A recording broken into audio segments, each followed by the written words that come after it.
what the are we watching? Moulin Rouge! Exclamation. Came out in 2001 and is considered a jukebox musical romantic drama.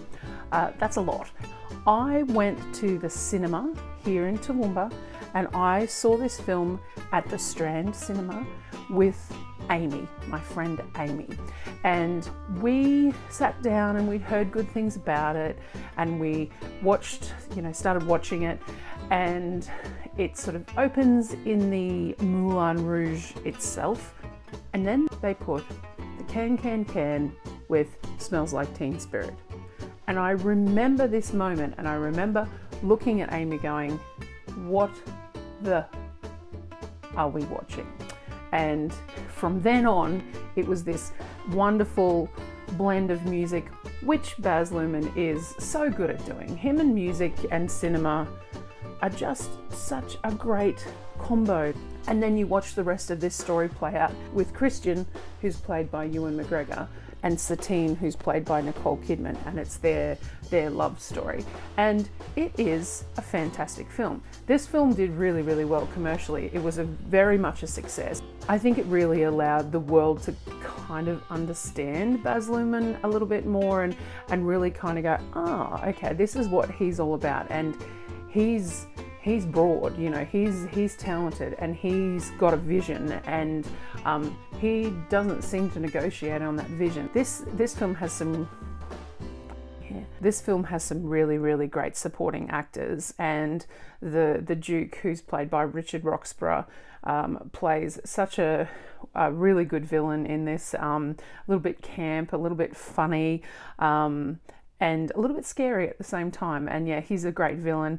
And then, of course, the wonderful thing is that John Leguizamo is in this film as well. So he was in Romeo and Juliet as Tybalt. He actually plays the French artist Toulouse-Lautrec. He plays that character with such empathy and beauty, and Toulouse-Lautrec is quite a tragic character. He just encapsulated it beautifully, and I think he did the role perfectly. Jim Broadbent is in this film, and he plays the owner of the Moulin Rouge, and he's the very boisterous, loud, owner who is a little bit shady. Let's not deny it. But there is a mention to Caroline O'Connor, who is an Australian actress and dancer.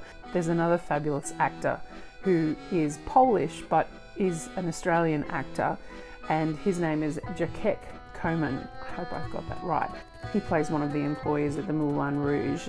I think that he got the best number of all numbers out of this, and that's saying a lot because there are some amazing numbers in this show. But he got Roxanne. The Roxanne number is my favourite in the movie. So Leonardo DiCaprio auditioned for the role of Christian, as did Ethan Hawke. Obviously they didn't get the role, but Baz Luhrmann even considered Jake Gyllenhaal and Heath Ledger in the role as well, but they were a little bit young at the time, so it didn't sort of quite add up. I have read that Courtney Love auditioned for the role of Satine, obviously didn't get it, but she did give her little thumbs up of approval for the Smells Like Teen Spirit number. The music plays such a huge role in the film, and the Moulin Rouge soundtrack is absolutely fab as well. Fatboy Slim had a little bit to do with it. Nature Boy, which is a wonderful David Bowie song on there, and it's so beautifully produced and such a unique soundtrack. The setting itself, so in Paris, in Montmartre, and around the 1900s, and it's just that's such a great time, and aesthetically that's a fantastic sort of era to be working in. They did turn the movie into a stage musical, and it made its way to Brisbane a couple of years ago now. I think it was 3 years ago, and a few very close friends and I went and saw the show. The stage design of the show is beautifully done.